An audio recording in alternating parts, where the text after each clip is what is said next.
राजस्थान के चुनाव में एक साल से भी कम वक्त बचा है, लेकिन सियासी तपिश लगातार बढ़ती जा रही है। मेरे साथ इस वक्त मौजूद है विजय बैंसला जी।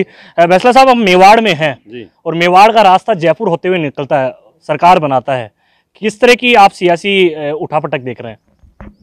एक्चुअली क्या है कि जयपुर का रास्ता मेवाड़ से निकलता है, मेवाड़ का रास्ता जयपुर से नहीं निकलता। सत्ता का बता रहा हूँ मैं सत्ता की बात कर रहा हूँ।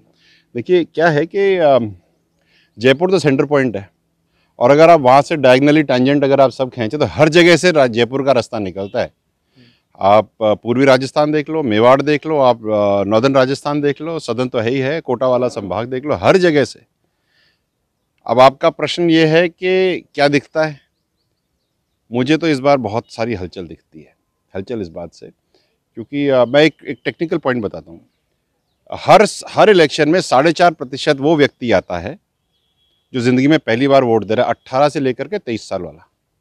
इस बार जो 18 से 23 साल वाला 4.5% वोटर जो पहली बार वोट दे रहा है, वो एक इन्फॉर्म्ड, एजुकेटेड, विजडम एंटरटेन्ड व्यक्ति है। वो लंबी लंबी बातों में, लंबे लंबे फेंकू भाषणों में नहीं जाएगा, वो अपने विवेक से काम करेगा। ये मेरा ये मानना है, क्योंकि मैं जहाँ भी घूमा हूँ। दूसरी चीज़, हार जीत में पॉलिटिकली अगर आप देखो तो ज़्यादा अंतर कहाँ होता है? वो 4.5% का ही तो होता है।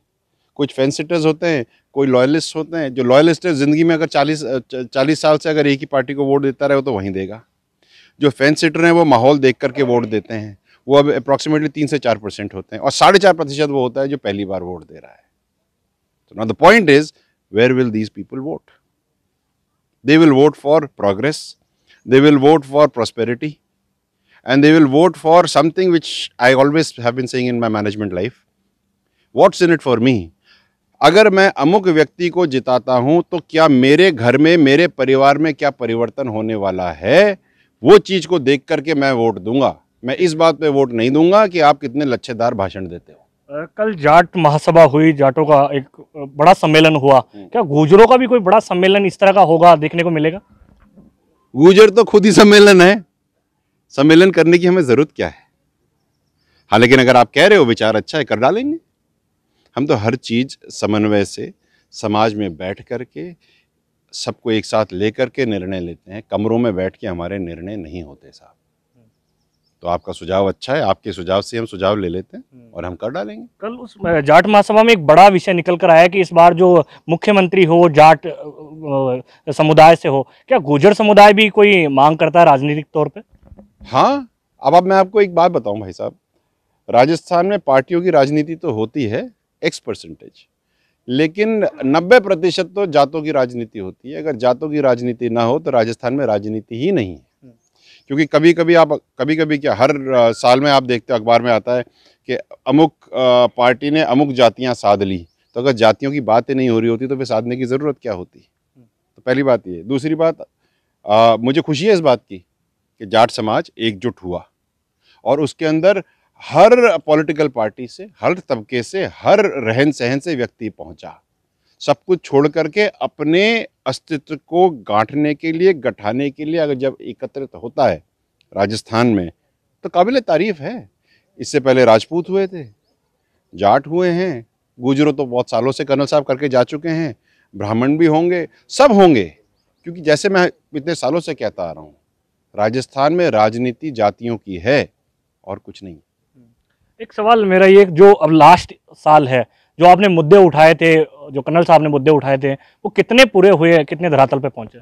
देखिए, 5% आरक्षण तो हमारा चालू है, ठीक है, इसमें तो कोई दो राय है नहीं। और एक मुद्दा अभी पेंडिंग है, बहुत बड़ा मुद्दा पेंडिंग है बैकलॉग का, जो अभी तक हुआ नहीं है। मेरे ख्याल से हो जाना चाहिए, क्योंकि समझौता एक बार हो चुका है, 2 बार हो चुका है, और कांग्रेस पार्टी के मैनिफेस्टो में भी था कि बैकलॉग देंगे। तो हम तो वही चीज़ मांगते हैं जो लिखी हुई है, गलत चीज़ नहीं मांग रहे। जो हमारा जायज़ हक है हम वो मांग रहे हैं। तो बैकलॉग अभी होना बाकी है। अभी तक 75 साल से बैकलॉग नहीं हुआ है राजस्थान में। MBC तो खैर अभी आई है OBC के लिए, और अगर हमारा ये काम हो जाएगा तो हमारी तरफ से पूरे OBC समाज को एक होली की गिफ्ट मान लीजिए, या एक जाति सरकार की गिफ्ट मान लीजिए, कि पूरे के पूरे OBC समाज को बैकलॉग मिलेगा, जिससे कि कोई भी नौकरी छूटी नहीं रहेगी। देखो आज की डेट में बेरोजगारी इतनी है कि एक एक नौकरी के लिए बच्चा बहुत परिश्रम कर रहा है, हम वो जाने नहीं देंगे। पिछले विधानसभा चुनाव में कांग्रेस को अच्छे गुर्जर समुदाय के जो विधायक मिले, बीजेपी को नहीं मिल पाए, क्या कुछ नई कवायद करेंगे आप? आपने बात कर दी तो मैं एक बात कर देता हूँ, और कहने में कोई दो झूठ नहीं है, सच है कि जब भी गुर्जर समाज खड़ा होता है अपने आंदोलन की राह पर, अपनी बात रखने की राह पर, तो जो बंदा व्यक्ति उसके साथ खड़ा होता है ना, वो आम गुर्जर है। राजनेता कभी खड़े नहीं हुए, ये बात मेरी बहुत गौर करने वाली बात है। और अभी परसों की बात है, हरीश मीणा जी ने विधानसभा में बात कही थी कि धाकड़ समाज को भी ओबीसी में शामिल कर लिया जाए या एमबीसी में शामिल कर लिया जाए।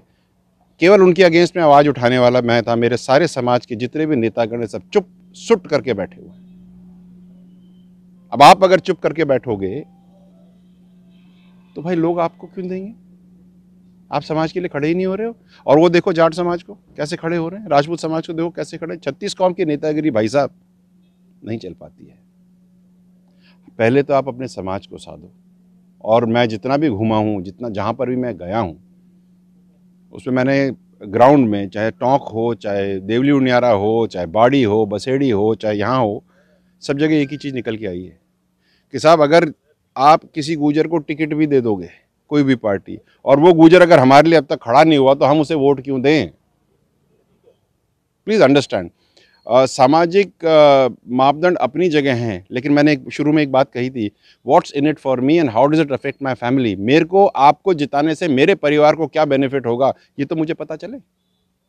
अगर आपको जिता करके आप बिल्कुल टच मी नॉट होकर के बैठ जाओगे, और काफ़ी नेतागण तो मैंने ऐसे भी देखे, मैं क्योंकि टिप्पणी कर रहे तो मैं ये टिप्पणी भी कर देता हूँ कि जीतने के बाद राजनीतिक नेता बूथ वाइज डिटेल निकालते हैं और बोलते तेरे बूथ में से तो मेरे को वोट दिया ही नहीं, मैं तेरा काम क्यों करूं। जहां मैं जाता हूं बोलते, जब भी हम किसी अमुक नेता के पास जाते हैं, बोलते आपके गांव ने तो मुझे वोट दिया ही नहीं, मैं तुम्हारे काम क्यों करूं। तो भाई साहब, नेतागणों को मेरा निवेदन है, get your act straight please. दुनिया बदल चुकी है, आपको बदलना जरूरी है। तो ये विजय बैसला जी को सुना, जिनका साफ कहना है कि जिन नेताओं को जनता जनादेश देकर चुनती है, उनको भी जनता की बात कहीं ना कहीं बखूबी उठानी चाहिए। ईटीवी भारत के लिए उदयपुर से कपिल पारिक।